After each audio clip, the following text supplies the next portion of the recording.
Ifugao Region CAR o Cordillera Administrative Region. Capital Lagawe. Founded June 18, 1966. Area 2,629 square kilometers. Population 207,498. Ang ikasampung may pinakamababang populasyon sa buong Pilipinas. Sawa na ba kayo sa dagat? Well, tamang-tama ang episode na ito dahil we're back to CAR. Ang Ifugao, katulad din ng mga karehiyon nito, ay isang landlocked na lalawigan sa norte ng Luzon. Napapalibutan ito ng 4 pang probinsya: Mountain Province at Benguet na parte din ng CAR, at Isabela at Nueva Vizcaya na sakop naman ng Region 2. Again, walang dalampasigan ng Ifugao, pero nasa boundary nito sa southeast ang Magat River na kumukonekta din sa Cagayan River. Actually, itong malaking basin ay ang Magat Reserve, isa sa mga pinakamalaking dams ng bansa. Binubuo ng 11 munisipalidad ang lalawigan. Pero dahil sa mababang populasyon ay magkakasama na ito sa isang distrito at wala pa ding syudad dito.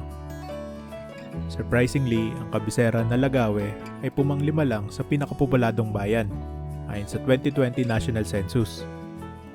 Nanguna sa listahan ang katabi ng Isabela na Alfonso Lista.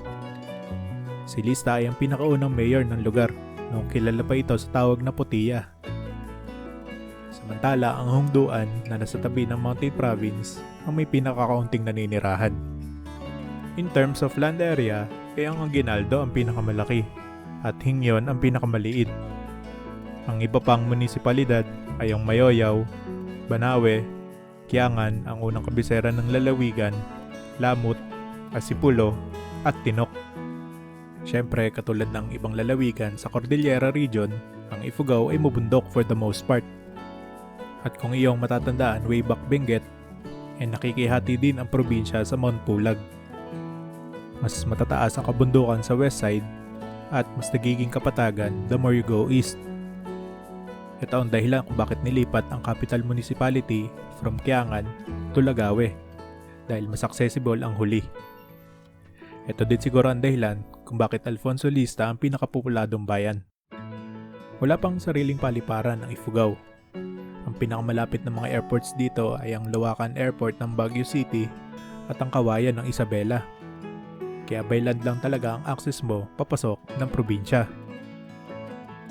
May mga highways kung manggagaling ka sa 4 na karating lalawigan nito.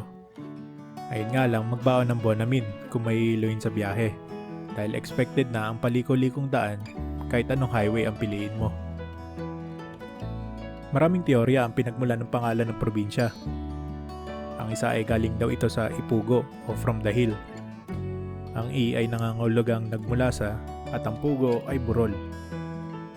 Pwede rin daw ito nagmula sa Ifugao, which in this context ang Pugao ay cosmic earth. Lastly, ang Ipugo ay pwede ring tumutukoy sa isang uri ng grain na inaalay sa Diyos na si Matungulan. Ito ay ayon sa librong Ifugao World ni Mariano Dumia. Pero one thing's for sure, ang Ifugao ay unang ginamit pantukoy sa grupo ng taong naninirahan sa parteng ito ng Cordillera, hindi mismo sa lugar na yon. Iba't iba din ang teorya kung paano napadpad sa Luzon ang mga Ifugao. Si Otley Beyer ay nagsabing mula sila sa Southeast Asia at nakadaon sa Lingayen Gulf. Ayon naman kay Kising, sila ay originally from Cagayan Valley at napilitan lang pumanik sa bundok matapos ito sakupin ng mga Kastila. At ang pangatlong theory naman na nagmula kina Dulawan at Barton ay sila ay mga mountain people na talaga sa simula pa lang. Nahihirapan ng mga Kastila pasukin ang Cordillera Region kasama na ang Ifugao. Kaya na masakop nila ang lugar na magiging Nueva Vizcaya ay sinama na nila ang most part ng lalawigan. American occupation nang ihiwalay ang probinsya sa Nueva Vizcaya. This time ay pinagsama-sama naman ang Proto-CAR minus Abra at tinawag itong Mountain Province. At June 18, 1966 nga nang formal na paghiwa-hiwalayin ng Mountain Province at ang Ifugao ay opisyal na nakuha ang provincial status. As mentioned, kani-kanina lang, Ifugao ang tawag sa natives ng area na ito ng Cordillera. Although ang mga karamihan sa younger generations ay sa mga syudad na naninirahan katulad ng Baguio, majority pa din ng populasyon ng lalawigan ay binubuo ng native Ifugaos. Di may kakailang napakayaman ng kultura ng grupong ito. Kilala lang natin sila sa kanilang rice terraces, pero tip pa lang yon ng iceberg. Ito ang ilang halimbawa ng traditions and customs ng Ifugao. Sa musika ay meron silang narrative chants na inaawit sa tuwing nagtatrabaho sa bukid. Ang pinaka-notable ay ang hudhud na nakabilang pa sa UNESCO Intangible Cultural Heritage. Nakilala din sila sa kanilang mga wood carvings. Malamang narinig niyo na ang bulul na nagpapakita ng taong nakaupo, minsan may hawak na bowl. Ginagamit kasi ito bilang taga-protekta sa kanilang mga ani. Pero bukod sa bulol, meron din silang punamhan na ginagamit naman sa mga prayer rituals at duyu na kadalasang ginagamit lalagyan ng mga pagkain. Lastly, kagaya ng mga karate grupo, ang mga Ifugao ay nagpa-practice din ng polytheism o ang paniniwala sa maraming Diyos at Diyosa at animism o ang belief na ang spirituality ay di lang matatagpuan sa tao kundi pati sa kalikasan. Isa sa religious practice dito ay ang Baki, pinamumunuan ng Mombaki o kumbaga high priest ng mga Ifugao. Dalawa naman sa mga notable personalities ng probinsya ay itong si Kevin the Silencer Belingon ng Kiangan. Siya ay naging kampiyon na sa sport na Mixed Martial Arts o MMA. At nanggaling din sa dating kabisera itong powerlifter na si Adeline Dumapong Ancheta. Siya lang naman ang pinakaunang Pilipino na nagwagi ng medalya sa 2000 Summer Paralympics. Nagkaroon siya ng polio noong siya ay 6 na taong gulang. Bawat bayan ng lalawigan ay may sarili-sariling kapistahan at selebrasyon. Pero ang main at ang founding festival ay ang Gotad at Ifugao na ginugunita syempre tuwing 3 linggo ng Hunyo. Ang Gotad ay nangangahulugang malaking pagdiriwang o pagsasama-sama sa native language. No surprise, agrikultura ang pangunahing kabuhayan ng mga Ifugao ever since forever. Palay ang nangungunang tanim pero sumusunod naman ang mga root crops tulad ng taro, pati na ang mga gulay.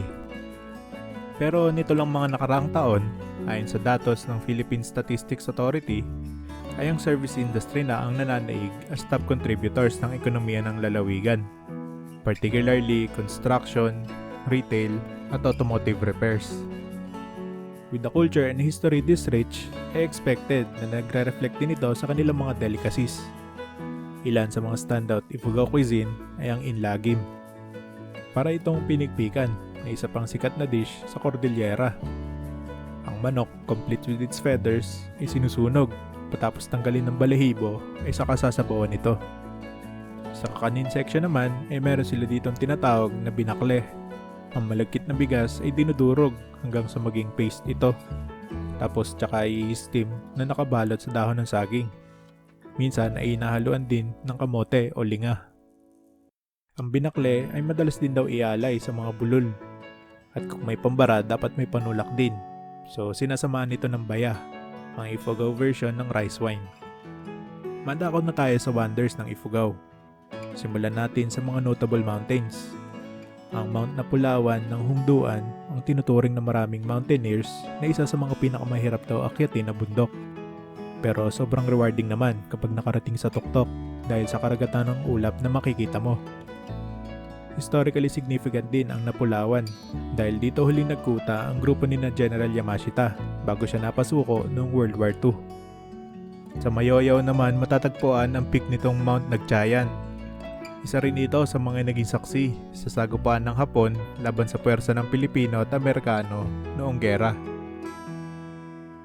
At syempre, kung maraming bundok, for sure may mga talon din. Dalawa sa dinadayong falls dito ay itong Tapia ng Banawe at Tinogtog Falls ng Mayoyaw din. Di rin mawawala ang cave systems sa ganitong environment. Pinaka-notable na siguro ng Ifugao ay ang Pangagawan Cave ng Kiangan. Sa parehong bayan din matatagpuan itong maliit at mystic na lawa sa gitna ng kagubatan, ang Ambuaya Lake.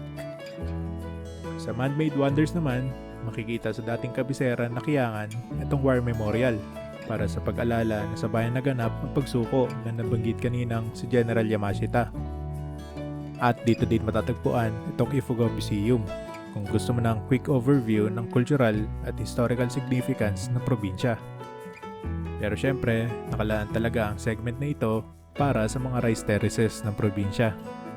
Oo, dahil hindi lang Banawi Rice Terraces ang pinagmamalaki ng Ifugao. Kahit na ito lang ang na-feature sa likuran ng lumang 1,000 peso bill at sa ginagamit natin ngayong 20 peso bill. At kung matatandaan pa nga dito rin nagpunta si Thanos sa ending ng Avengers Infinity War. Dahil kahit isa ito sa mga kinakonsider bilang 8th wonder of the world, di ito kabilang sa UNESCO World Heritage Site. May 5 lang officially included sa listahan ng Ifugao Rice Terraces. At ito ay ang Batad at Bangaan ng Banawe, Mayoyaw, Hapaw ng Hungduan, at Nagakadan ng Kiangan. Another trivia about sa mga rice terraces ay hindi naman pala talaga rice ang unang itinanim sa mga ito. Bago pa daw palay ay mga root crops na taro ang mas trip ng mga ninunong Ifugao. Ito pa, ang paniniwala noon ng mga rice terraces ay inukit sa mga gilid ng bundok at sinimulang gamiting 2,000 years ago ay maaaring hindi na accurate.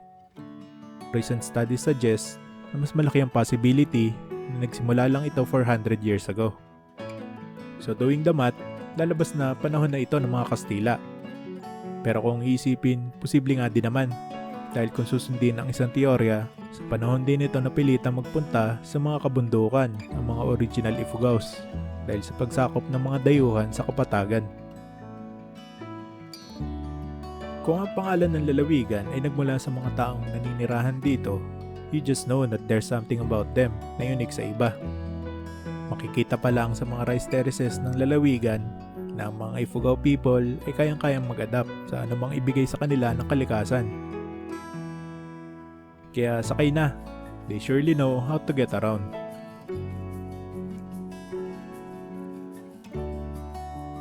Now you know Ifugao. Susunod, Ilocos Norte.